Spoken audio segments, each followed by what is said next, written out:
السلام علیکم ورحمۃ اللہ وبرکاتہ۔ ویسے کہنے کو تو ہم الحمدللہ مسلمان ہیں، لیکن اگر ہم اپنے افعال اور کردار کو دیکھیں، اس پر اگر ہم تھوڑی نظر ڈالیں تو ہم اتنے کمزور اور اتنے گناہگار ہیں کہ گویا کہ ہمیں اپنے آپ کو ہی دیکھ کر ایک گھن ہوتی ہے، ایک بدبو ہمارے اپنے جسم کے اندر محسوس ہوتی ہے کہ آیا امت محمدیہ کا فرد کوئی اس طرح بھلا ہوتا ہے۔ امت محمدیہ کا ایک خاص تحفہ جو آپ علیہ الصلوۃ والسلام کو دیا گیا وہ ہے کلام اللہ فرقان مجید، یعنی قرآن مجید، جس کے اندر ایک عالمگیر پیغام ہے، جس کے اندر ایک عالمگیر قوانین ہیں۔ اگر ہم ان کو فالو کریں تو ہم دنیا کی ہر بلندی تک پہنچ سکتے ہیں۔ وہ قوم دنیا کی ہر بلندی تک پہنچ سکتی ہے جس کے کردار کے اندر، جس کی زندگی کے اندر آئیڈیل جو ہے وہ قرآن ہے۔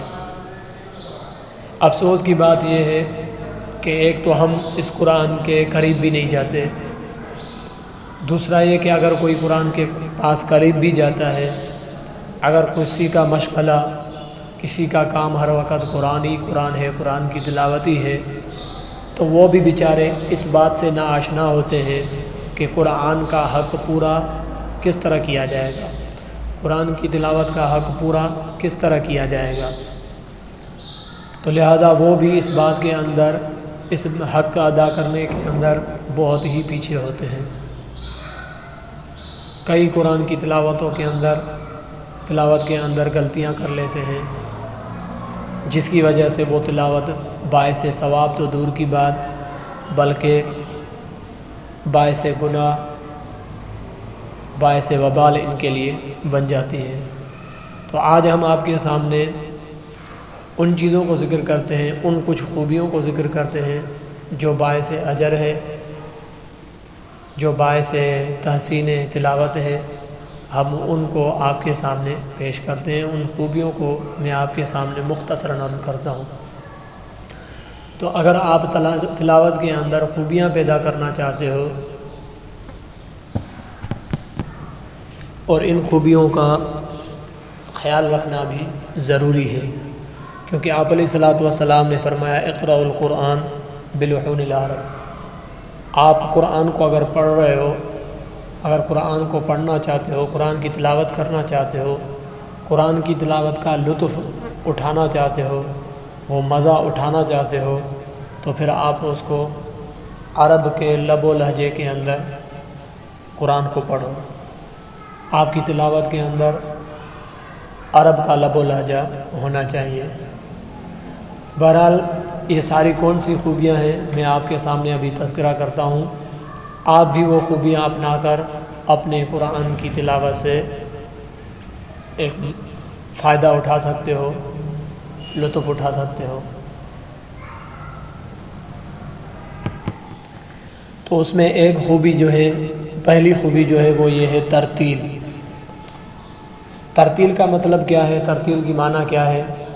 ترتیل کا مطلب یہ ہے کہ قرآن ٹھہر ٹھہر کر پڑھنا چاہیے، ٹھہر ٹھہر کر قرآن کی تلاوت کرنی چاہیے، ٹھہر ٹھہر کر الفاظ ادا کرنے چاہیے، سارے الفاظ گڈمڈ نہ ہوں، سارے الفاظ ایک دوسرے کے ساتھ ایسے مل جل نہ جائیں کہ الفاظ سمجھ میں نہ آئیں، ایسا نہ ہو۔ لہذا ترتیل ہونی چاہیے تلاوت کے اندر۔ دوسری خوبی ہے تجوید۔ تجوید کس کو کہتے ہیں؟ یعنی حروف کو مخارج سے مع صفات کے ادا کرنا۔ حروف کے جتنے مخارج ہیں وہ کون سے مخارج ہیں، انشاءاللہ میں اس کو دوسرے ویڈیو کے اندر ذکر کروں گا۔ کل جو مخارج ہیں وہ 17 مخارج ہیں۔ حروف کے جو مخارج مطلب حرف کے نکلنے کی جو جگہ ہے، تو لہذا جتنے بھی حروف ہیں الف سے لے کر یا تک، ان میں سے ہر حرف کی ادا ہونے کی ایک اپنی الگ جگہ ہے، لہذا جس سے وہ حرف نکلتے ہیں، جس جگہ سے وہ حرف ادا ہوتے ہیں اس جگہ کو مخرج کہا جاتا ہے۔ لہذا وہ جگہ ہیں ٹوٹل 17 ہیں انشاءاللہ۔ تو لہذا جس جگہ سے یہ حرف ادا ہوتے ہیں اس جگہ کو مخرج کہا جاتا ہے۔ تو ٹوٹل یہ 17 جگہیں ہیں جہاں سے یہ حروف ادا ہوتے ہیں۔ انشاءاللہ ہم اس کو کسی دوسرے ویڈیو میں آپ کے سامنے تفصیلاً ذکر کریں گے۔ بہرحال تجوید کیا ہے کہ مخارج کے ساتھ ساتھ حروف کو اپنے مخارج کے ساتھ نکالنا، اپنے مخارج سے ادا کرنا، لیکن اپنی صفت کے ساتھ۔ صفت کیا ہے؟ انشاءاللہ صفات کا بیان بھی میں آپ کے سامنے دوسرے ویڈیو میں ذکر کروں گا، جیسے کہ صفت ہے مثلا جہر، ہمز، شدت، یہ الفاظوں کی، یہ حروفوں کی اوصاف ہے۔ موٹا ہونا، نرم ہونا، سیٹی والا ہونا، یہ حروف کے صفات ہیں۔ تو صفات کے ساتھ ساتھ، مخارج کے ساتھ ساتھ حروف کو اپنے صفات کے ساتھ ادا کرنا، اس کو کہتے ہیں تجوید۔ تیسری جو خوبی ہے وہ ہے تبیین۔ تبیین کس کو کہیں گے؟ یعنی حرف کو صاف پڑھنا، جو حرف ہے اس کو صاف آواز میں ادا کرنا۔ ایسا کچھ ہمارے ساتھی ایسے بھی ہوتے ہیں جو حرف کو ادا کرتے ہیں تو ان کی آواز ناک سے نکل رہی ہوتی ہے، منہ سے نہیں نکل رہی ہوتی بلکہ ناک سے آواز نکل رہی ہوتی ہے، جس سے الفاظ کے اندر ایک اخفاء آ جاتا ہے، حرف کے اندر ایک اخفاء آ جاتا ہے، حرف کے اندر ایک یعنی چھپاؤ آ جاتا ہے، حرف کے اندر ایک چھپاؤ پن آ جاتا ہے، وہ چھپ جاتا ہے، اپنی واضح صفت کے ساتھ ادا نہیں ہو رہا ہوتا ہے۔ لہذا یہ چیز بھی ختم ہونی چاہیے، حرف اپنے صاف آواز میں ادا کیا جائے، اس کے اندر کوئی اخفاء، کوئی لکاؤ، کوئی چھپاؤ اس کے اندر نہ ہونا چاہیے، جیسے حرف ہے ویسے ہی ادا ہونا چاہیے۔ خامخواہ ہم اپنا منہ بنا کر، زبان کو ہلا پھلا کر، اپنے منہ کو گول شول بنا کر الفاظ کو ایسے ادا نہ کریں، جیسے نارملی ادا ہوتا ہے ایسے ادا کیا جائے۔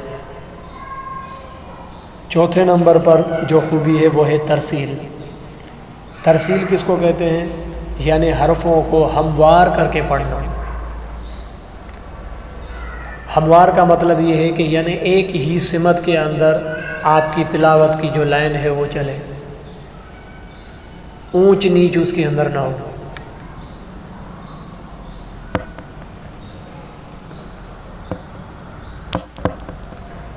کچھ لوگ تلاوت کو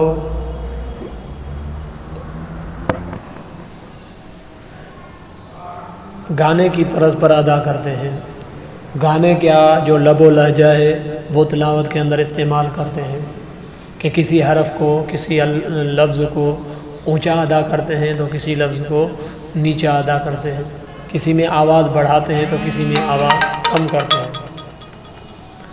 لہذا یہ جو ترتیب ہے یہ بھی غلط ہے، ہموار رکھنا چاہیے۔ پانچویں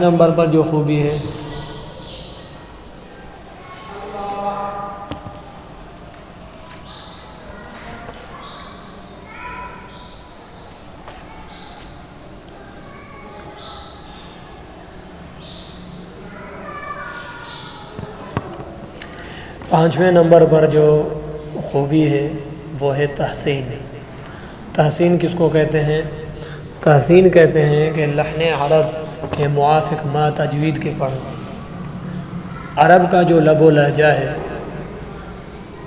اجمیوں کا لب و لہجہ نہیں بلکہ عربوں کا جو لب و لہجہ ہے، عربی ادا کرنے کا ان کا جو لہجہ ہے، اس لہجے کے ساتھ ادا کرنا، لیکن تجوید کا بھی خیال رکھا جائے۔ ایسے نہ ہو کہ لب و لہجہ تو عرب کا ہو لیکن تجوید سے کنارہ کشی ہو، ایسے نہیں ہو، تجوید کے ساتھ ساتھ عرب کا بھی لب و لہجہ ہو۔ چھٹے نمبر پر جو خوبی ہے وہ ہے توقیر۔ توقیر کس کو کہا جاتا ہے؟ یعنی خشوع اور خضوع اور وقار کے ساتھ پڑھنا۔ تلاوت کے اندر خشوع اور خضوع ہونا چاہیے، یہ نہیں کہ ہم تلاوت کے اندر بھی اپنی ناسنجیدگی کا اظہار کریں، ایک فضول پن کا اگر ہم اظہار کریں گے تو یہ تلاوت ہمیں فائدہ نہیں دے گی۔ لہذا ہم سنجیدہ ہو کر خشوع اور خضوع کے ساتھ وقار کے ساتھ ہم تلاوت کریں، تو یہ خوبی بھی تلاوت کے اندر ہونی چاہیے۔